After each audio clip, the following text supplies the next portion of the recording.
there's a beautiful internal switch that comes on to help us remember the difference between the source and resource. Okay, now the source is passing through us, that's the projector beam, and our human emotions are part of the connection of reflection or projection. So, what are we throwing out? We are asking for change around us by saying that, okay, can everybody around change so that we can all live organically together in a very joyful state. But how do you influence that state around you? The simple method is by first working on the self so powerfully, the internal switch is on, the constant stream of current will pass through you. You are getting empowered, magnetized, and the sphere of influence of your magnetic aura is constantly growing on. People are sitting in your auric field. A live master's auric field is about few miles of coverage. So you are touching lives of people without actually pressing their buttons. So what happens is when you everybody has got a certain uh, disturbance switch inside, and that disturbance switch is when you tell them that you have to change. When you tell people you have to change, they're all the resistance become alive, because they are now to have to do a lot of work. All this while they thought they love to have a transformation at the click of a button, like it's the rich hope that a brilliant master would just come and touch their head and suddenly they'll get awakened. They don't have to go through all these processes. That would be nice though, if Yes. it did work like that. So, but there is a lot of internalization that helps us. The inner dimension is like a huge circuitry which is not limited to the human body frame. It's like how the roots of the trees are spread across the earth. Same way our connections with the meridians are connected to several dimensions of light. So we are the cosmos itself. And we think we're going to correct people around with different realities. That is where the struggle is. Each of our realities is like watching your headset, putting you see this Google view and you put your headset and you're watching your own movie. And we're telling, I don't like your movie, please change your movie. He says, I'm already on. I've subscribed, I've paid, my movie is on. What do you want to do with this movie? Since the subscription channel is on, people have this extraordinary effort to switch off their channel and listen to another channel. For them, it's a humongous effort to discontinue from where they left. So, where is this internalization? Is more magnetism, more current. More current, more movement. More movement, more trust. More trust, more surrender. More surrender, more purity. More purity, more divinity. More divinity, more grace. More grace, realizations. I'm so happy. Yes. So it is inherent. It's embedded inside us. All we have to do is be a child who don't have to know everything. Just a child just opens its arms and the mother comes rushing to you. She picks you up and hugs you, and in the bosom of the mother, all the sacred transmissions pour into your heart. You don't have to know everything. You don't have to try to change anything. The magnetism of a child is so powerful that it makes adults weak in their knees. They suddenly collapse on the floor and wanting the child to sit on their chest, because for them they lost that sudden grip of ego. An adult cannot have ego in front of a child, you see, because the child is so beautifully undisturbed by the presence of the adult that the child is in its own dimension. It is so beautiful and brutally honest with itself. It is just the wild child of the source, and it does not need to prove anything or question anything or be afraid of the presence. It just is fully embedded in its magnificence. So the adult has to surrender, because only adults can have conflicts of ego. I have seen children fight for some time and they forgot as if nothing happened. In a matter of a flash, they're back friends again. But adults keep that constant regret of this fight, or they keep that memory of that fight and wanting to punch you back in where it hurts. So basically, a human struggle has been, we are pretending to be very mature, struggling adulthood where we are constantly trying to be at loggerheads with the beauty of this life. So inherence of that is that we have a genetic code running through us, and all of the 64 codes are all our human characters. They are representations of the possibilities of unfurling into millions of combinations. We don't know what combination is our right fit, but innocence is the highest emotion of those 64 codes. Emotions can take you to places where no other intelligence can take you. You show your intelligence, people are threatened. People say, how dare somebody is more intelligent than me. I would rather puncture that person's intelligence with a superior ignorant method. So the antidote for intelligence is ignorance. So very intelligent beings often get baffled by the presence of so many ignorant people around them who try to deflate that particular event. So you choose wisely where you want to be, at what stage of the journey. So you are living in your own world. It is not a physical location that really threatens you. It is your own dimension which is so embedded inherently. When your internal dimension is so pure and dynamic, the place around you blooms. Like how it happened to Gautam Buddha. When Gautama became Buddha, the whole cosmos celebrated his awakening into Mahaparinirvana. Same way, you're in a small little way, wherever you go, there is bloom. Wherever you go, there is happiness. You carry it with you. It's your essence. So it should not be a threat to anybody, because you're not trying to be anybody. You're not trying to prove anything. The minute you try to claim and prove or make anybody feel lesser, you are in trouble, because they're always trying to make you feel lesser.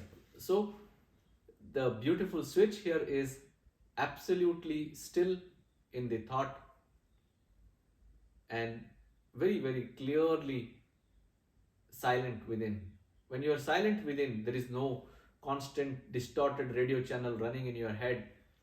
Then there is no one to be offended for.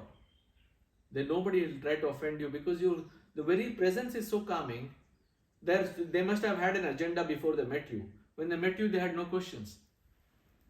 All the questions defeated, gone, because there is nothing to ask. Love is the answer. Because if love is the answer, it will penetrate to everything. Why it has to only work in few areas?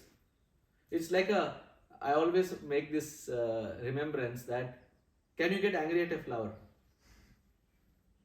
How is it possible to get angry at a flower? However, you give it to the wildest savage being, he will smell the flower and feel the divinity. The fragrance of the soul is called the jasmine fragrance. If we can switch to jasmine fragrance, you are no longer a threat to anyone. Even wild creatures will not harm you. Forget humans. And humans in your presence will be so consciously alive to the magnetism that their internal distorted radio channels will no longer be functional. They'd want to try to ask, but what happened? Suddenly they said, it's all okay. It's all right. Everything is fine. We don't need to fight. The presence, live presence, is so powerful that it diffuses the so-called negative streams coming in the way. And something brilliant happens is, if you're no longer a threat, if you have no so-called greed, if you have no so-called devious mentality, suddenly the same people whom you thought are enemies have no agenda on you, because you are no longer a threat.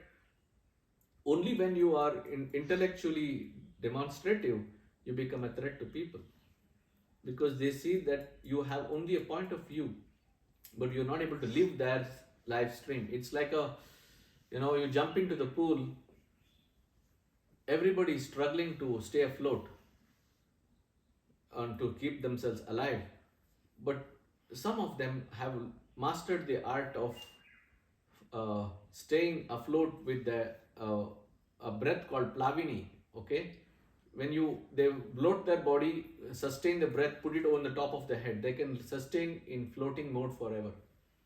So this is the science of floating. So this is a breath called the Plavini.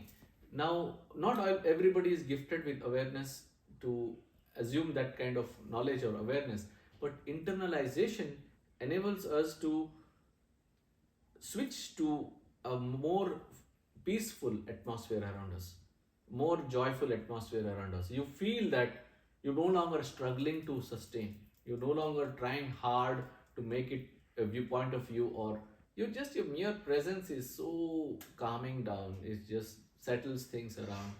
And you raise your hands and you see how many people will come rushing into your heart.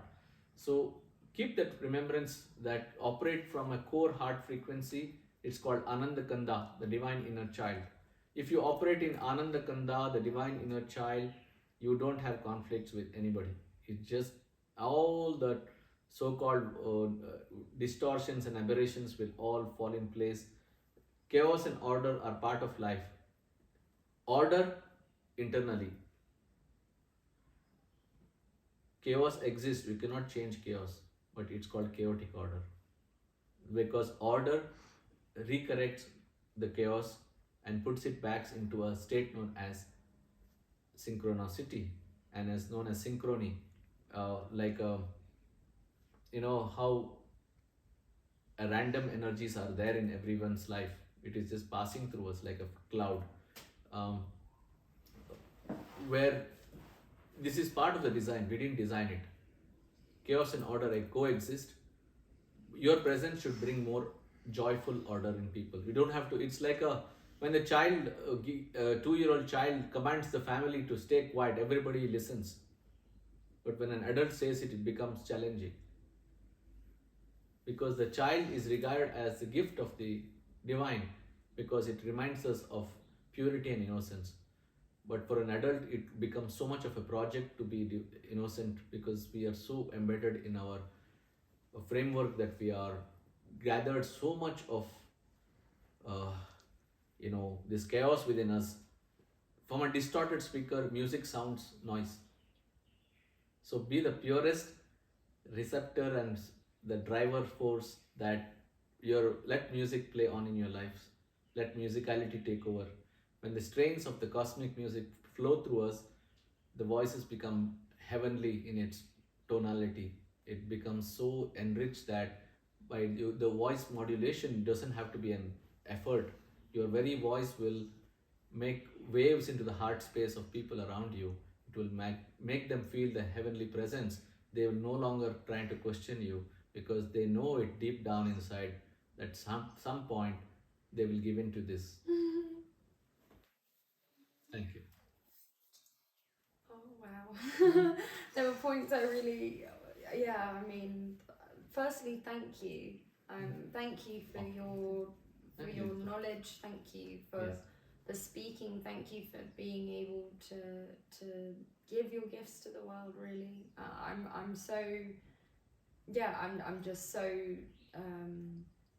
I'm so happy right now. I'm so happy. I really hope that people listening to this feel the same joy that I feel right now.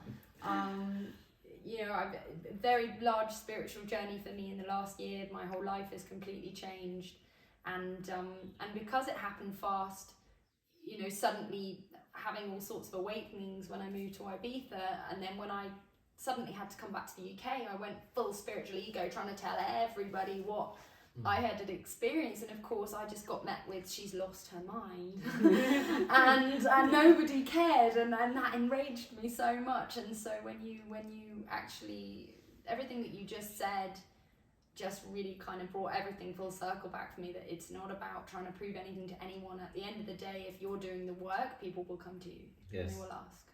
And actually it's follow your path, follow your own intuition, find that within yourself, and and everything will be a-okay. So thank you so much. Most And welcome.